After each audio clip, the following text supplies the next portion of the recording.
Ici, la voix de l'Amérique. Madame, Messieurs, bonsoir. Bienvenue dans Le Monde aujourd'hui. Voici les titres de votre journal. Environ 500 sont déjà en liberté provisoire. En Côte d'Ivoire, ils seront environ 800 à bénéficier de l'amnistie du président Ouattara. Simone Gbagbo en fait partie. Elle devrait sortir de prison demain. Il y a 20 ans, jour pour jour, les ambassades américaines à Nairobi et Dar es Salaam étaient frappées en plein cœur par Al-Qaïda. Bilan 224 morts et près de 4000 blessés. Évocation dans ce journal.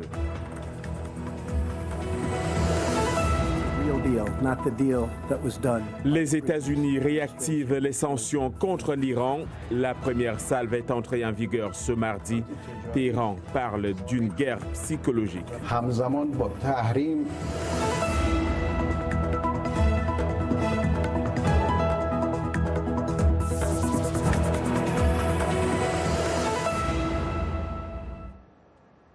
Madame, Messieurs, bonsoir. En Côte d'Ivoire, le président Alassane Ouattara a accordé l'amnistie à quelques 800 personnes, dont l'ancienne première dame Simone Gbagbo.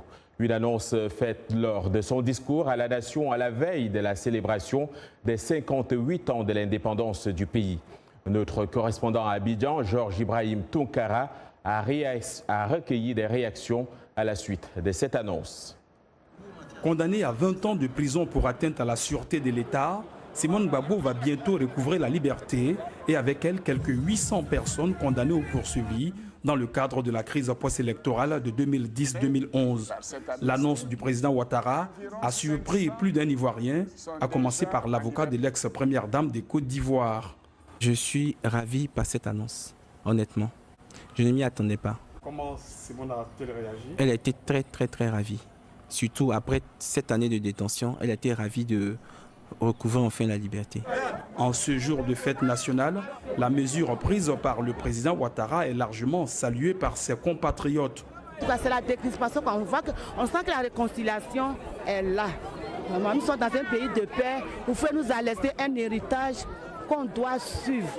On sentait vraiment une atmosphère très lourde. Moi, depuis hier qu'il a dit là, tout est détendu. La décision d'amnistie qui a été prise est une décision salutaire.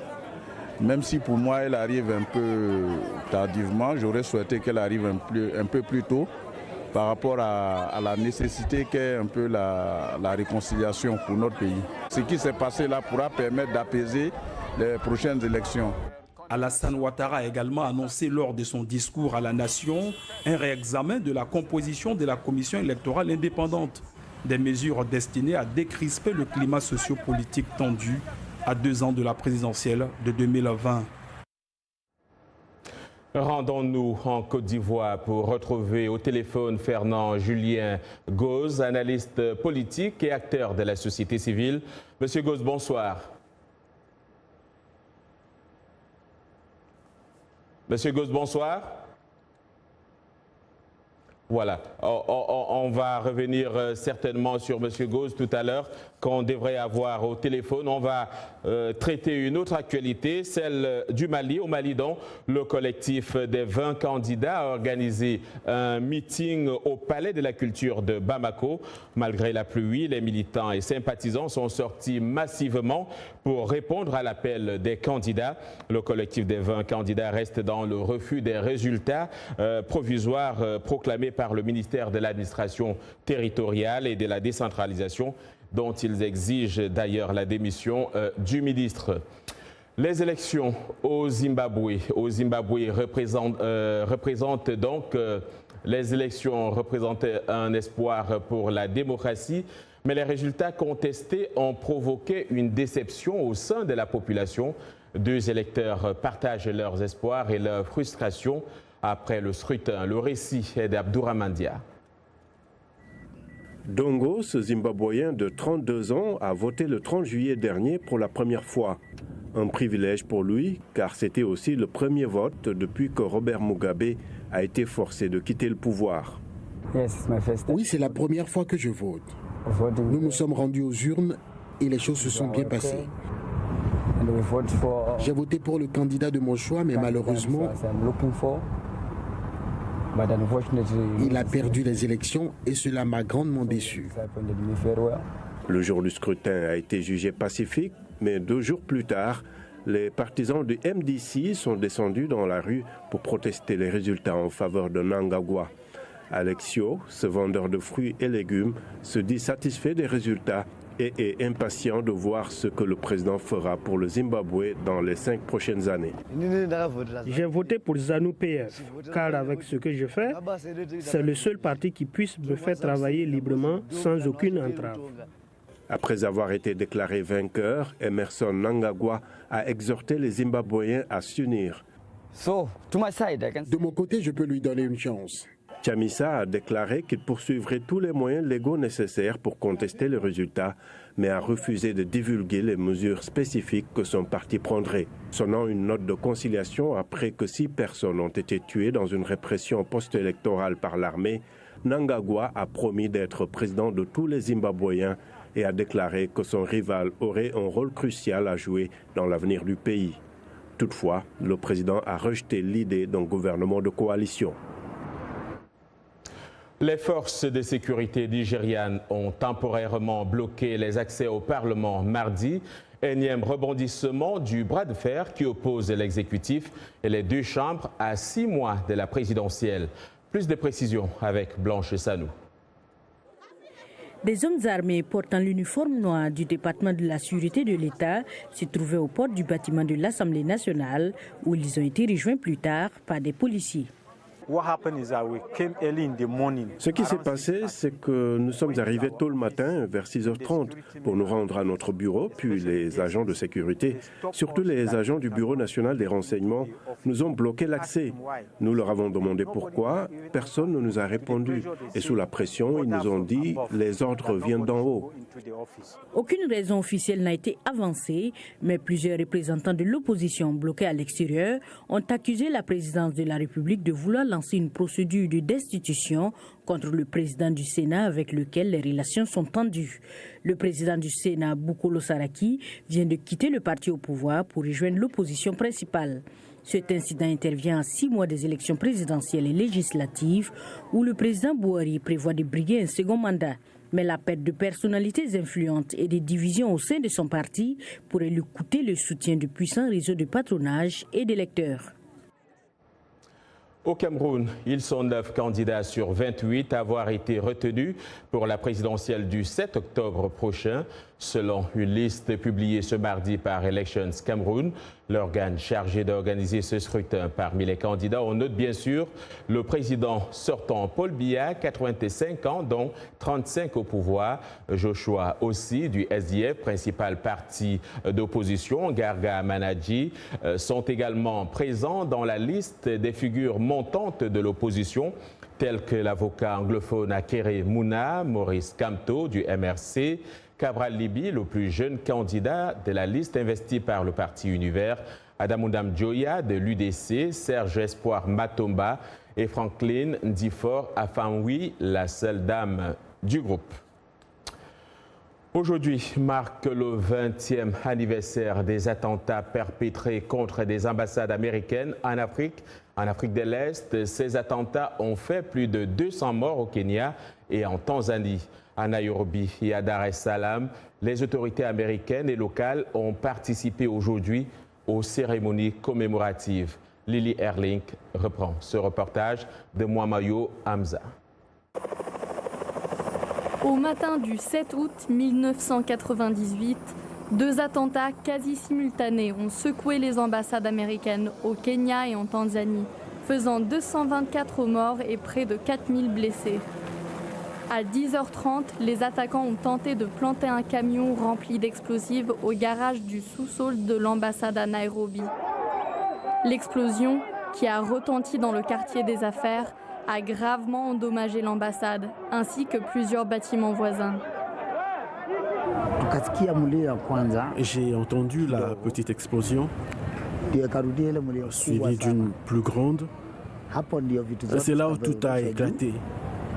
Certaines personnes ont été touchées par les éclats d'obus, la plupart par des débris des bâtiments. Il y avait des fragments de verre partout. Quelques minutes après, un autre camion a explosé devant l'ambassade américaine à Dar es Salaam. Au début, je ne savais pas ce qui s'était passé. J'ai entendu une explosion et j'ai été projeté en l'air. C'était comme un rêve. Quand je me suis réveillé, j'étais à l'hôpital de Muhimbili. Je me rappelle avoir vu un bâtiment en feu, des arbres tombés et entendu des alarmes de voitures. C'était le chaos. J'étais choquée quand j'ai appris que c'était une bombe.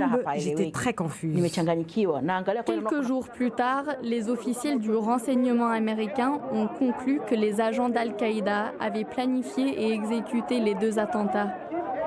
C'est cet événement qui a révélé au public Osama Ben Laden et son réseau terroriste. C'était la première fois que le terrorisme tel que nous le connaissons aujourd'hui avait atteint notre région. Même si nous savions qu'il y avait du terrorisme dans le monde, ça n'avait pas atteint notre région. Donc nos forces de sécurité n'étaient pas préparées.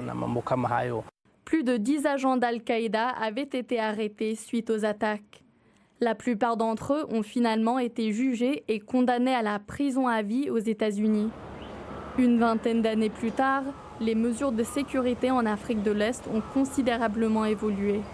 L'accès aux bâtiments gouvernementaux des grandes villes nécessite désormais des procédures de sécurité strictes. Sur le site de l'ancienne ambassade des États-Unis à Nairobi se trouve maintenant un parc commémoratif.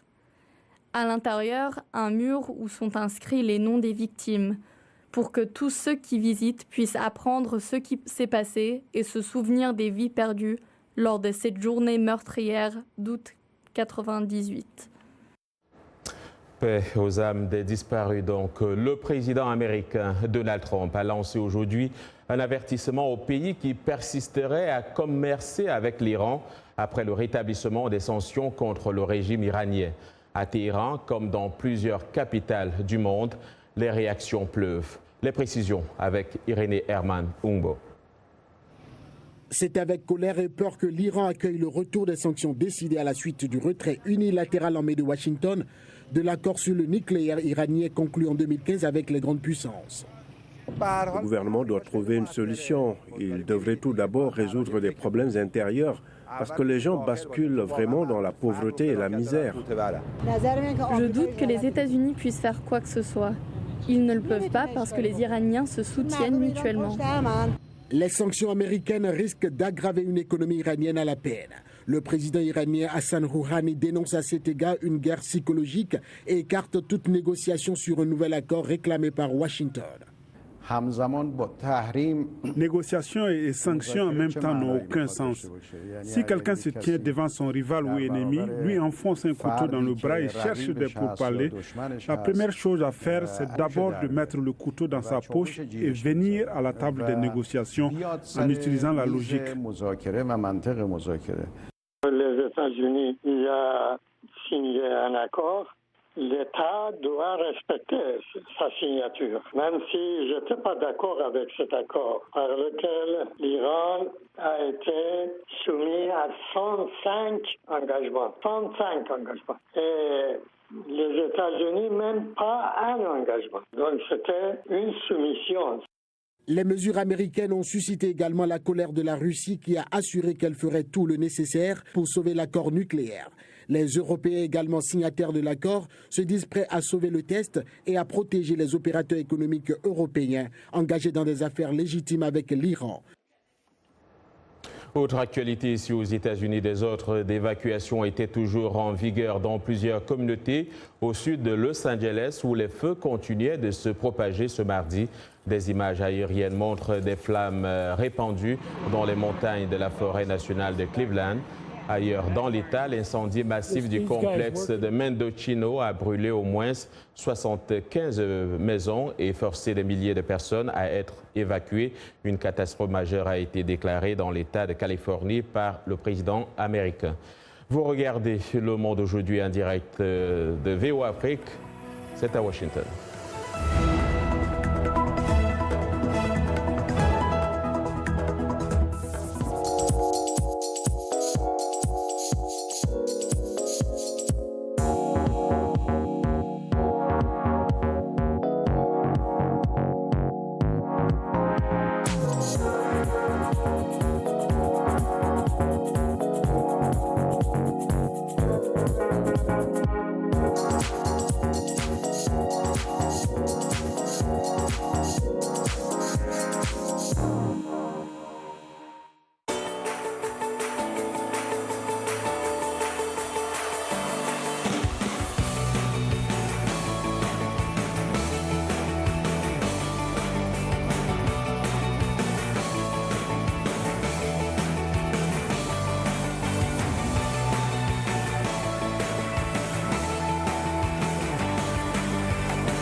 Le Monde aujourd'hui en direct de Washington. Voici les titres de cette seconde partie.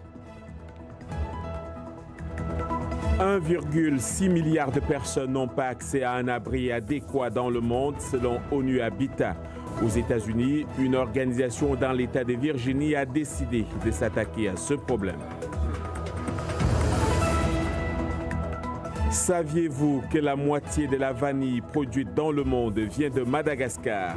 Mais les récoltes de cette année sont en danger. Nous saurons pourquoi dans ce journal.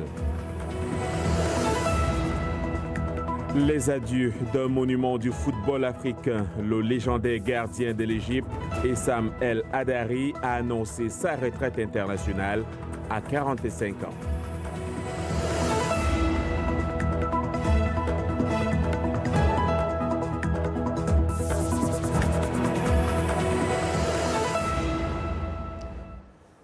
Comme chaque mardi, nous accueillons en studio Eric Manirakiza pour la chronique de l'économie. Eric, bonsoir.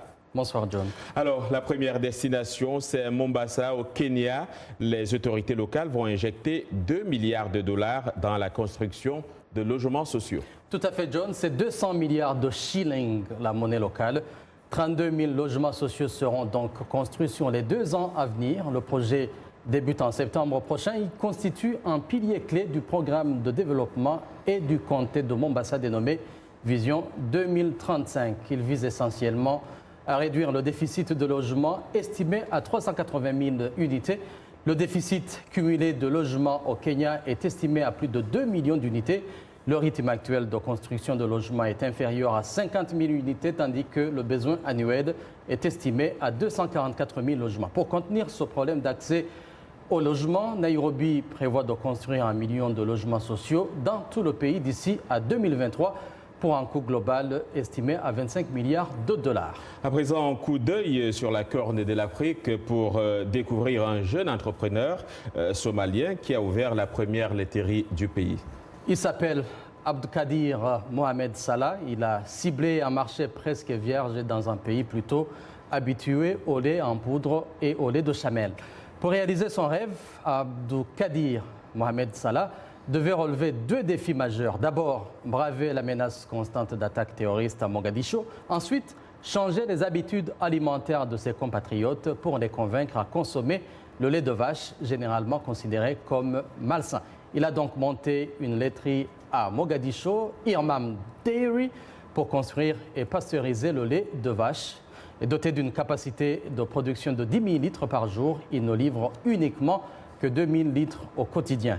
Irman distribue son lait dans plusieurs supermarchés de la ville et vend $1 chaque sachet de 500 000 litres. Les consommateurs sont évidemment satisfaits. Le lait frais est très bon. Nos clients commencent à en consommer. Nos commandes sont livrées à temps et les propriétaires de cette entreprise sont très impliqués dans la communauté locale.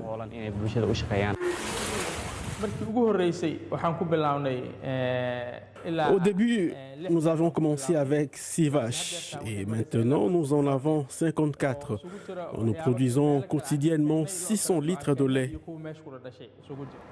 L'usine élève ses propres vaches et achète aussi son lait auprès d'autres entreprises de Mogadiscio qui élèvent des vaches.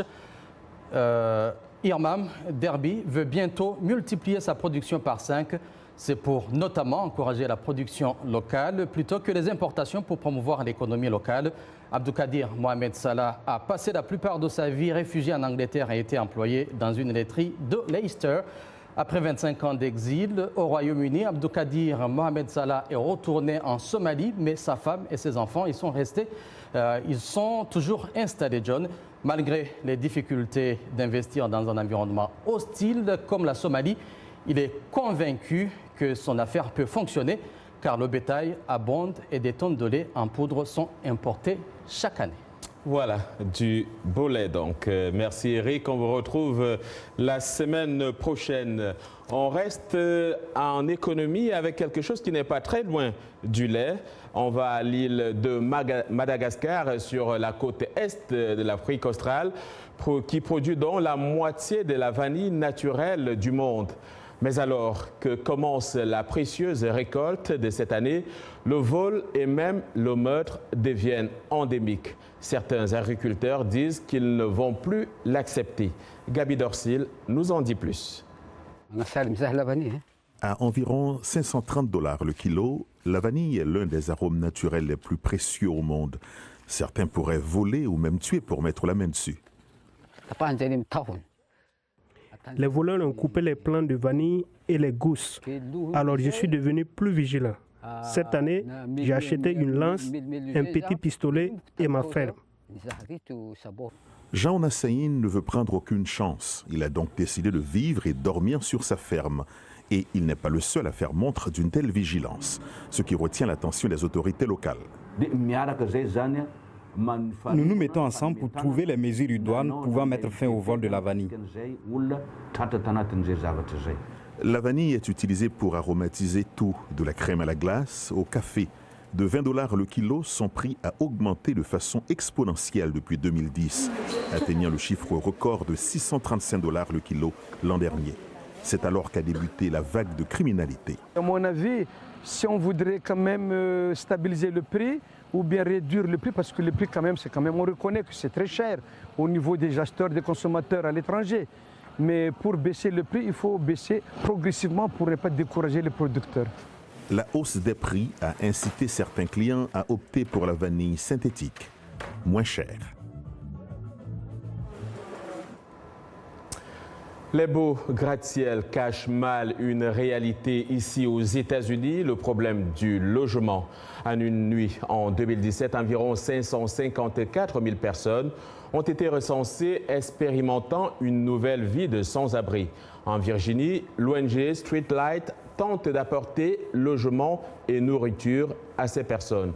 Julie Tabot de la VOA explore la question pour la voix de ceux dont les vies ont été transformées. Le récit est de Morgane Guiriec.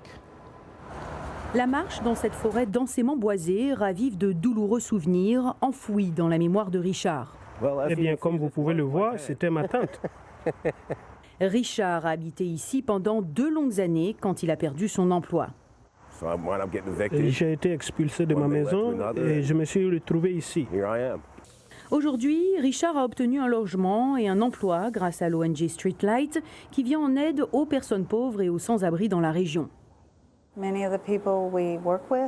Beaucoup de gens à qui nous venons en aide ont du travail, mais ils ne sont pas suffisamment qualifiés pour décrocher un emploi qui paye un salaire décent. C'est le cas de Frankie qui vit encore dans les bois avec ses chiens, même si elle travaille. Je ne gagne pas assez d'argent pour pouvoir payer les loyers dans ce quartier. Streetlight a loué 6 appartements et possède 3 maisons qu'elle a mis à la disposition de ces personnes en situation difficile. Larry a vécu dans les bois pendant 4 ans, mais partage désormais cette agréable maison avec 3 autres hommes. J'ai été cogné par un camion. L'ONG Streetlight m'a alors récupéré et m'a logé. Je me sens totalement béni. Comme lui, Richard est conscient de l'appui que Streetlight lui a fourni. Je suis passé d'une tente dans les bois à une maison décente. J'ai un travail et je n'ai pas à me soucier de mes besoins. Ils m'ont fondamentalement aidé à me remettre sur pied et à avoir plus confiance en moi-même. Il espère que partager son histoire aidera à inspirer les autres et qu'un jour, cette situation de sans-abri relèvera totalement du passé. Vivement qu'il soit ainsi. Du football au basket, un coup d'œil sur le monde des sports, c'est avec Yacouba Ouedraogo. Bonsoir Yacouba. Bonsoir Johnny, bonsoir à vous amis sportifs. Le fameux documentaire explosif sorti en juin, number 12 du journaliste d'investigation ghanéen Anas Arimayaye Anas continue de faire des victimes. Le jury disciplinaire de la CAF a statué sur les allégations de corruption formulées contre des officiels de la Confédération africaine de football. Conséquence, 8 arbitres ghanéens ont été suspendus pour une période de 10 ans, à l'exception de David Laria, un arbitre assistant exclu à vie.